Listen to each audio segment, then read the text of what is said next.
Human thought is one of the most fascinating and complex systems in the universe.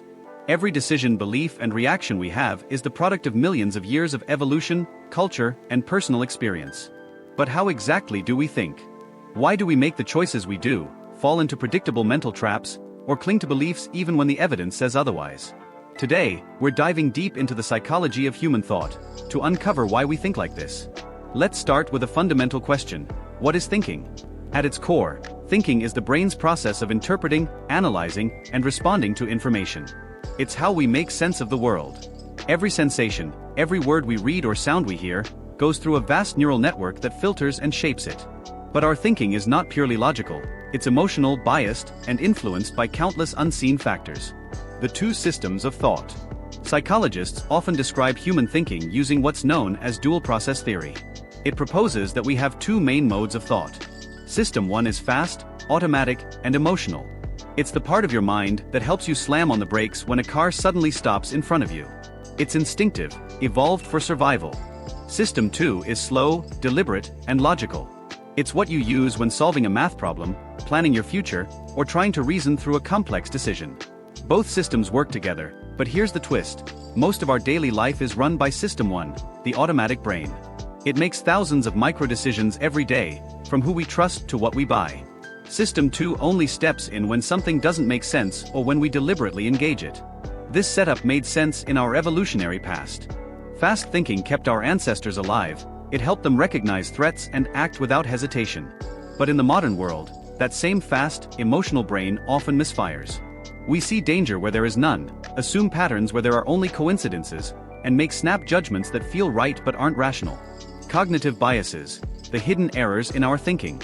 One of the biggest discoveries in modern psychology is that human beings are not perfectly rational. Our minds are filled with cognitive biases, systematic errors in thinking that affect our decisions and judgments. For example, the confirmation bias makes us seek information that supports what we already believe, while ignoring evidence that contradicts it. That's why political arguments on the internet rarely change anyone's mind. Both sides are subconsciously filtering out anything that doesn't fit their worldview. Then there's the availability heuristic, our tendency to overestimate the likelihood of events that are easy to remember. If we constantly see news stories about plane crashes, our brain concludes flying is dangerous, even though statistically, it's far safer than driving. Another powerful bias is the anchoring effect. The first piece of information we receive about something heavily influences our judgment. That's why price tags often show a discounted original price. The higher anchor makes the final price seem like a better deal, even if it's still overpriced. Cognitive biases aren't signs of stupidity, they're shortcuts. Our brains evolved to process massive amounts of information quickly, and these shortcuts often work, but not always accurately. The emotional brain. Emotions play a much larger role in our thinking than most people realize. We like to imagine that we're logical creatures who sometimes feel emotions. In reality, we are emotional creatures who sometimes think logically. Every decision we make passes through the emotional centers of the brain. The amygdala, for instance, is constantly scanning for threats and assigning emotional value to experiences. This is why fear, anger, or excitement can hijack our reasoning. Once the emotional brain is activated, logic often takes a back seat. Neurologist Antonio Damasio discovered something remarkable: patients with damage to the emotional parts of their brains couldn't make decisions, even simple ones like choosing what to eat for lunch. Without emotions, their reasoning was paralyzed. This shows that emotions aren't the opposite of rationality, they're essential to it. They give meaning and weight to our choices. The power of the unconscious. Much of what we call thinking happens outside of conscious awareness. Studies show that our brains make many decisions milliseconds before we become aware of them. The conscious mind often steps in afterward to justify those choices, like a spokesperson taking credit for actions already made behind the scenes. Sigmund Freud was one of the first to propose the idea of an unconscious mind, though modern psychology has refined his ideas.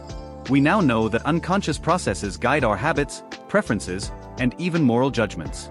For example, if you've ever had a gut feeling about someone, that's your unconscious mind working through subtle cues, tone of voice, facial expressions, posture, to form a rapid judgment.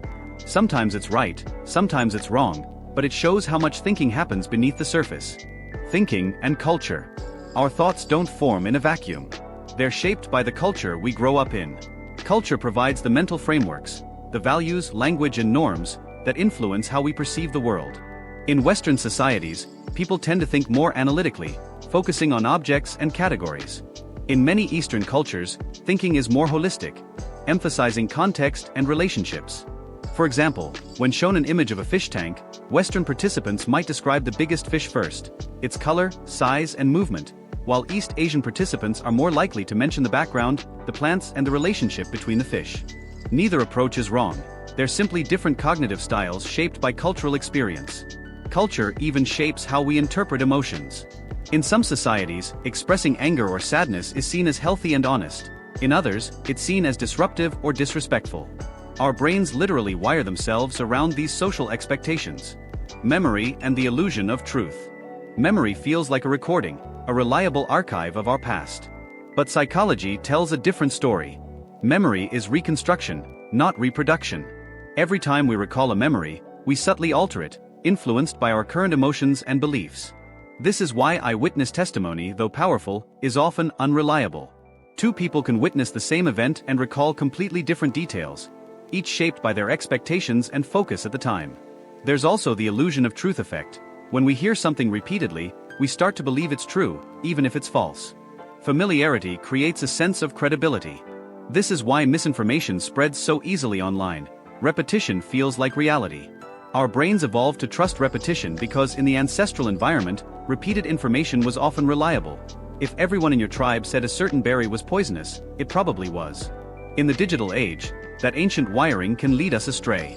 The social mind. Humans are deeply social creatures. Our brains evolved not just to survive in nature, but to survive in groups. Social thinking, understanding others' intentions, emotions, and beliefs, is one of our defining traits. The modern mind. In today's world, our ancient brains are navigating a completely new environment.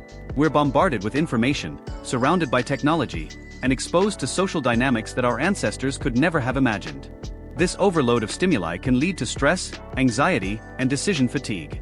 Our fast thinking systems are constantly triggered by notifications, headlines, and social comparisons. It's no wonder mindfulness and meditation have become so popular. They train the brain to slow down and regain control. Mindfulness helps activate System 2, the reflective, rational part of the mind, allowing us to pause before reacting, observe our thoughts without judgment, and make more deliberate choices. So, why do we think like this? We think the way we do because our minds are the product of evolution, emotion, and culture. Our thoughts are shaped by the need to survive, the need to belong, and the need to make sense of a complex world. We think quickly because our ancestors had to. We're biased because shortcuts saved energy. We're emotional because emotions give meaning to logic. And we're social because connection kept us alive. Understanding these forces doesn't make us immune to them, but it makes us more aware. It gives us the power to pause, to question, and to choose our thoughts more consciously. Every time we ask, "Why do I think like this?" we take a small step toward clearer understanding of ourselves, of others, and of what it truly means to be human.